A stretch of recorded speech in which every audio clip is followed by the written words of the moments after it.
Sœurs et frères de Christ, paix, joie, grâce, amour à chacune de vous, au nom de notre Seigneur Jésus-Christ, en ce deuxième dimanche du temps ordinaire. La lecture d'aujourd'hui nous parle d'abord, avant toute la première lecture, et aussi l'évangile, de la beauté du fait d'appartenir à Dieu, non, plutôt du fait d'être choisi par Dieu pour être témoin de l'événement prodigieux et fantastique de sa présence et de son amour au milieu de nous. Mais aujourd'hui, je voudrais, avec l'évangile, réfléchir avec vous, plutôt partager avec vous sur un point précis. Sur l'impact positif ou négatif, disons comme ça, de la façon avec laquelle nous rentrons en relation avec la foi, avec comment notre foi commence. Et le Seigneur est en train de nous demander, à travers la parole aujourd'hui, de faire attention, de regarder avec attention sur quoi est-ce qu'elle construit notre foi, comment est-ce qu'elle avance, quel est son point de départ. Pour le dire mieux, ça commence avec ce que Jean dit. Quand Jean voit Jésus venir à lui, il commence à dire: voici l'agneau de Dieu qui enlève le péché. C'est de lui que j'ai dit: l'homme qui vient derrière moi et qui est passé avant moi, car avant moi il était. Et moi je ne le connaissais pas. Il ne le connaissait pas, mais il a passé le temps à l'annoncer. Il a passé le temps à parler de Jésus, celui qui devait venir en fonction de l'Ancien Testament, des paroles qu'il connaissait. Mais il dit: je ne le connaissais pas. Mais il a annoncé Jésus à partir d'une doctrine, en voulant aller à l'essentiel. Aujourd'hui, la question est celle-là. Notre foi souvent est construite sur la catéchèse que nous faisons en forme doctrinale, de doctrine. Où est la différence fondamentalement? La différence, c'est que la voie qui conduit à Dieu demande une grande disponibilité de cœur, une grande disponibilité à se mettre en chemin, à cheminer vers le mystère que nous ne connaissons pas, mais qu'on désire avec tout son cœur et qu'on désire rencontrer de toute son âme, connaître, fixer, regarder avec nos yeux. C'est ça qui devient intéressant. Jean ne connaît pas, pardon, mais à partir de la parole, il tend vers le mystère, il commence à désirer celui qui est annoncé. Et quand il le rencontrera, il le reconnaîtra, il se mettra en cheminement. Là, ce n'est pas supposé, c'est intéressant de savoir, pendant qu'il est en prison, il envoie demander à Jésus: mais tu es vraiment celui qui doit venir? Parce que ce qu'il entend de Jésus remet en question les choses qu'il a entendues dans la prophétie. Donc il ne le connaît pas, il doit apprendre à le reconnaître. C'est ce frère. Donc, toute la vie de Jean-Baptiste a été d'annoncer quelqu'un qu'il a dû apprendre à reconnaître après l'avoir rencontré. Cette attitude est exactement le contraire de l'attitude de qu'on peut appeler l'endoctrinement. Ça veut dire quoi? La parole endoctriner veut dire mettre une doctrine sur quelqu'un, imposer une doctrine, une façon de faire. Nous avons des dogmes et des endoctrinements petits dans notre foi comme chrétiens, c'est vrai. Notre catéchèse parfois est composée comme doctrine. Imaginez, qui est Dieu?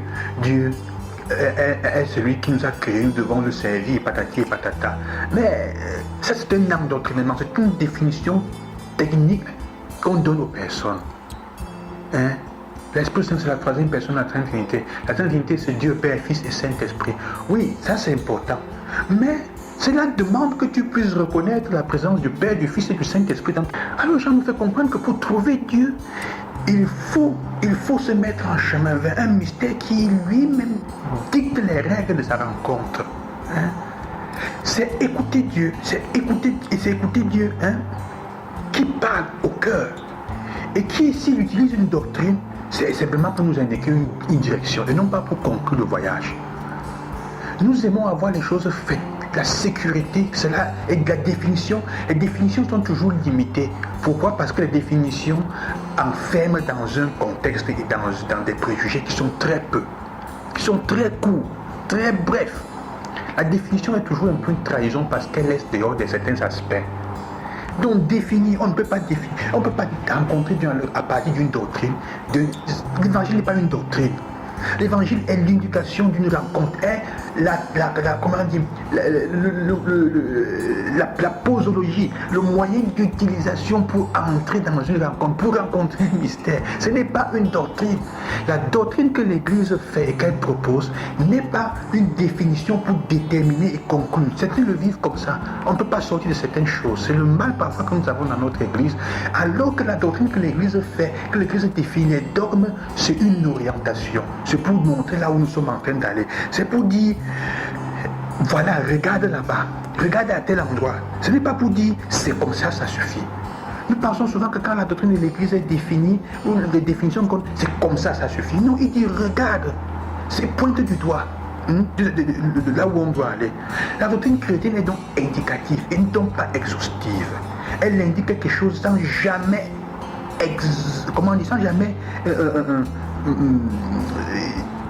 dit tout le contenu dans une formule fermée.